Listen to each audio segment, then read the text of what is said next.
বিপদে আছি যা থেকে উত্তরণের কোনো পথ আমার সামনে খোলা নাই, এমন কোনো আমল শিখিয়ে দিবেন যে আমলের মাধ্যমে এই ভয়াবহ বিপদ থেকে আমি রক্ষা পেতে পারি?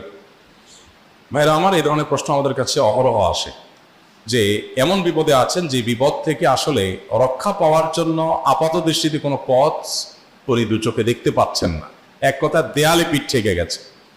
তো এরকম পরিস্থিতিতে একজন ইমানদার আল্লাহ রাব্বুল আলামিনের কাছে তার এই সমস্যাকে তুলে ধরবার জন্য কয়েকটা আমল আমরা বলতে পারি, যে আমলগুলোর মাধ্যমে আল্লাহ তাআলা ওই অসম্ভবকে তার জন্য সম্ভব করবেন ইনশাআল্লাহ।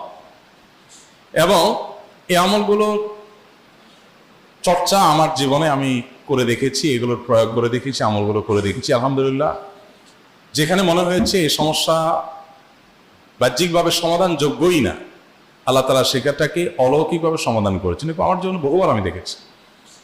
এরকম 4টা আমল আছে যেগুলো আমরা কোনো বিপদে পড়লে